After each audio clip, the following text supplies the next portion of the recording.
We had a doubleheader on Monday night last night. We just showed you the nightcap. How about the early? Only a little. Well, we had Josh Allen. He showed up big last night, and it started immediately. Swag on a third down. How about that throw? I just love the operation from the pocket. Josh Allen finally is in an offense that's going to accentuate a lot of things he does well. Yeah, you know that Joe Brady offense as well as anyone coming from LSU as he did. And then how about Dalton Kincaid, Jeff? In the back of the end zone, we're going to show you the look from Kincaid's side. Look at all the moves he makes to find a space for his quarterback. He's got 25 minutes in the pocket. And Kincaid runs a sprint to his left and then a 60-yard sprint across the back of the end zone and still somehow is open. Just an incredible play by both guys. 13-0 Buffalo, and then middle of the second quarter, it's 13-3, and on a 3rd and 11, here's the other thing Josh Allen does. Oh, yeah, he runs the ball. The DBs are saying, slide, slide. We're so happy that you went down. And that he 21 does. made a business decision. And then this is the very next play, Swag. How about this throw to the rookie? Well, throw. This is what he does best. We love the running, but the ability to place it and push it downfield is his elite trait. It's Keon Coleman's first career touchdown. We're 5 minutes to go. We're still in the second quarter. No, we're not. Trevor Lawrence looking to do something. And what exactly do we see here, Swagu, on this? Airmail. Oh, my goodness. Boom. That's like dial-up internet. Trevor, we got fiber now. That's just a terrible miss, and DeMar Hamlin is Johnny on the spot. Tips and overthrows, got to get those, homie. Oh, absolutely. Free money? Give me that. Free money. Great moment for Hamlin, his first career interception, and obviously everyone feels good for him, with the possible exception of Lawrence. What a terrible throw. Ensuing Bills drive, 3rd and 9. And Jeff, how about the moves from Shakir here down by the goal line? Watch this at the end zone. Speed and watch this.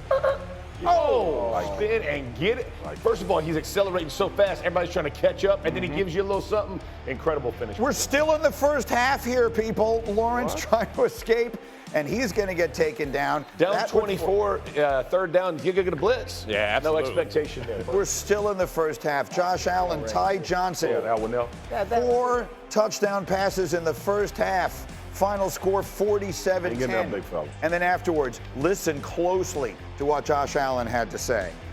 Fun and wonderful thing when you got a bunch of guys that don't care about the stats, they don't care about the touchdowns. And again, I think throughout practice, we've just had this mindset of like, hey, let's just do things the right way and find ways to win football games. That's what we're doing right now.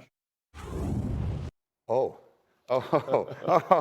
how about that? Okay, so someone tell me how I should interpret that as anything other than him taking a not at all subtle shot at his departed former teammate, Stefon Diggs. I mean, someone explain it to me you can't any say other it's way. not at all subtle. Not at all subtle would have been named. It was a subtle shot. Nobody's gonna know. It's pretty subtle. It was definitely a subtle shot. I mean, if they're using this to define their culture going forward, good for them. But it does feel like he was making a comment. I think there's some, even if it's not a shot, right? Yeah. Like you're saying, like it's sort of a shot back at the people who wondered. Right, like it was Diggs the one making it all go for Josh Allen. Can they survive as an offense without him? Can they build it out of this no-name receiving group? And he's sitting there saying, you know what?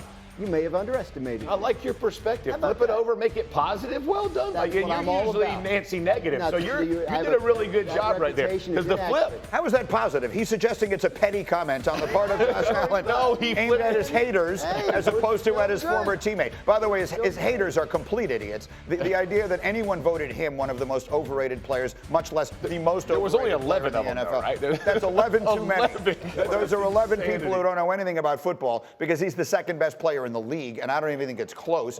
Then right now he is the favorite for MVP. Yeah, I was going to say, you could argue he's won right now. I mean, I'm not taking away from Mahomes, but what he's doing right now. Yeah, what he's doing right now in the moment, is one. He is absolutely playing lights out. Those odds flipped, Swagu, during the first half last night. Mahomes was the favorite when the game kicked off. Allen is now the favorite. Let me ask you a different question Fink gave me in my ear.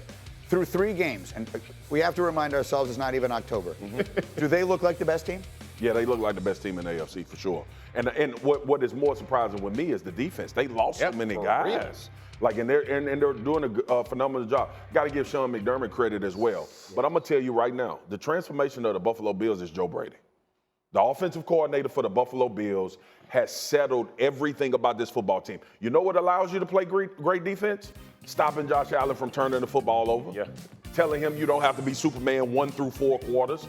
Creating an offense with some balance where you can run it and dink and dunk. I know quarterbacks hate that word, but a lot of times these possessions are methodical drives down the field. How many times? And look, this is the other thing. Let me say this. Let me make this PSA right now. Right damn now. Yeah. Okay.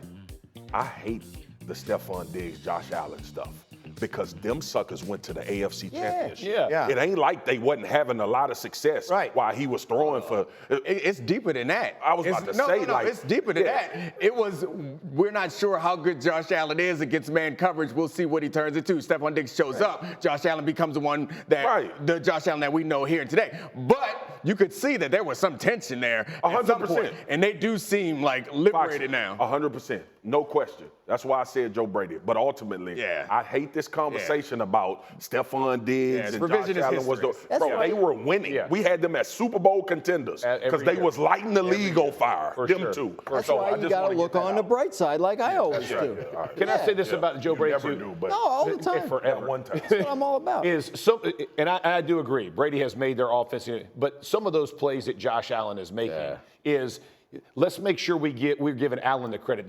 When he's buying time, getting outside the pocket, and his eyes are staying down the field, and he is putting the ball where you can't walk it out and place it any better. 100%. Okay, it's great design. That wasn't a design play for the end zone and Kincaid. But Jeff, that's an hour back there. But let's acknowledge that. No, I agree with you. You've calmed Josh Allen brain down. 100%. Joe Brady has calmed Josh Allen. So now when he makes those spectacular throws and spectacular plays, those are sometimes in not have to have it situations. Right. We had grown accustomed to him having to do that when it's 3rd and 7, and if you don't get this first down, y'all lose the game. Now he's just operating. Bro, this dude came out and played 7-on-7 last night.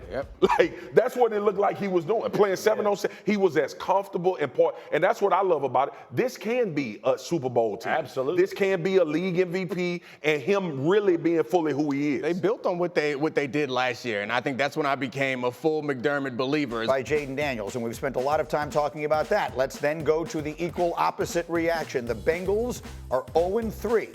As you can see, in this millennium, only one team has ever made the playoffs from that place. And while the world is pointing a lot of fingers at the Bengals defense, our Chris Canty on ESPN Radio this morning was pointing it in a different direction. I'm tired of all the excuses for Joe Burrow. Oh, the defense let Joe Burrow. No, Joe Burrow let Joe Burrow down. Joe Burrow let the offense down. Joe Burrow let the team down. Great stats, great stat line. Oh, it's amazing. He's had all of these touchdowns, no interceptions. But what did you do when the game was in the balance? What did you do when the game was on the line? You know the answer is it's not enough. You know how I know it's not enough? It's because your team doesn't have a win and you're going into week 4. The damn Carolina Panthers got a win before the Cincinnati Bengals did. Let that sink in. So it's an unconventional position, at least in our group. I will tell you, in our pre-show meeting this morning, we focused primarily, almost exclusively, on the struggles of the Cincinnati defense. Marcus, how much blame does Joe Burrow deserve here? You're looking at some stats. What are you reading, big fella? You need the glasses? I'm just trying to understand.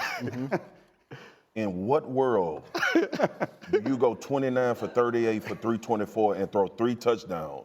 And you the reason they lost the game. Just good stats. In what world? Clearly, he should have covered Terry McLaurin better on some of those deep throws, right? Or he should have caught it when Gesicki dropped it in the end zone when he put it in the Listen, man, I get it. The quarterbacks, they're going to be polarized. We're going to talk about wins and losses, which we all agree because we're mature that it's an unfair stat in some situations.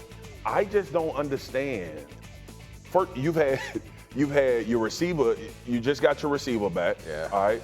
Jamar Chase has had a pretty eventful offseason. You're trying to work rapport with that. Your defense did give up a lot in the first couple of games. The Kansas City game, Trey Hendrickson dominated the Kansas City game. But you lose that game. Look, Chris, I love Chris. That's my dog. I just can't get behind you on this one, man. I just can't. He didn't make Joe Burrow didn't make Lou Anarumo rush 3 against Patrick Mahomes. Like that's just that's hard for me. In Canty's defense, I don't think it's about this game alone. I think it's about not scoring very much against the Patriots and also not making the plays to close out the game that you had in hand against the Chiefs. The Chiefs and the fumble. I think over the course of an entire career, in the course of a season, we're gonna put a lot of blame at the feet of the quarterback. It's real hard to put the blame at his feet after last night. Right. After what we saw last night, I think even Chris would say that last night wasn't his fault. But you're going to say through 3 weeks, the quarterback at some point has to do something to elevate his team. And also, Chris doing some radio, man. He ready right now. He was. When he said damn Panthers, I was like, that boy like radioing right now. Yeah. Tone, timing, and tact, he nailed 2 of the 3. The timing, off. Like you can't, after the night that Burrow had last night, that's not the best time to say what he said. But I get what you're saying about all 3 games. The problem is last night, when you're talking about Burrow, Daniel played so well. I mean, he played so exceptionally well. The problem is your defense is so bad. They're last in the 20 games. That your pass defense is last in the league. You can't give up these kind of, and then lay it at the quarterback's feet. You just can't. You got at some point you got to have credit and say, hey, the defense has to make a stop right here. They did not. They couldn't get a rookie off the field. 2 incompletions. That's so. Let me change the topic then, because I mean the Bengals come into this season as one of the significant Super Bowl contenders in the AFC. Burrow is a superstar. You look at their division, because in order to get into the playoffs, you figure when you start 0-3, you got to win the division, right? Getting to a wild card is going to be tough from 0-3. So the Ravens are 1-2. The Browns are 1-2. The Bengals are 0-3. Yeah. The Steelers are 3-0. They sure are. What does this mean? Like, is this is this real? I mean, it's just math. It means they got to make up 3 games on this field. They do still get to play them twice. I guess what I'm saying is Pittsburgh going to run away from them? Pittsburgh, you cannot say enough. We say it every year about Tomlin and how well that organization is run. What they're doing with Justin Fields, they had to throw him in there late in the first week of preparation. They've given him a little more each week. He has improved a little bit each week. They've won all 3 games in spite of averaging 17 points, right? The defense is a monster. With TJ Watt leading it. And if Justin Fields continues to progress, then yes, that's a dangerous team. Yeah, I think him getting better every week, Justin Fields, and him continuing to progress. Like I last week was saying that I didn't really respect this team in the win a division type way.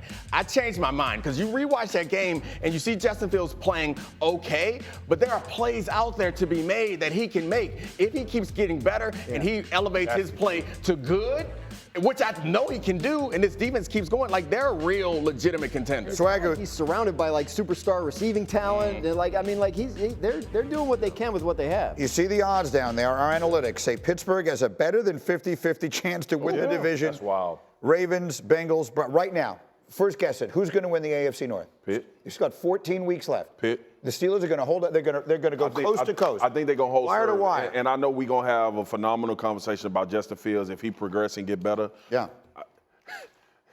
The energy of this defense, dog. Yeah. He's never going to be in a blowout. Yeah. He's never going to be. Now, he's going to be asked at some points in this season to make a critical drive, make critical plays. That defense you're not going to be down 14. You're not going to be down 20 against them dudes. Look, it's the NFL, anything can happen. But the way 90 and Highsmith and Cam Hayward and Fitzpatrick on the outside, Patrick Queen has been a godsend in the middle of this defense. The way that these dudes are playing on that side of the ball, it's ultimate. I said it earlier. It's ultimate complementary football. And guess what, Justin? If you do make a mistake, TJ Watt gonna sack the quarterback and calls a phone. Got your back. We'll maybe twice in the same drive. We'll give you a short field. Yeah. Now here's the one caveat is we know Lamar in Baltimore can get hot. Like we know that may the Ravens have to play Buffalo this week, right? So I mean, the Bills right now look like the best. We'll find out a lot about Baltimore. That's right. This week.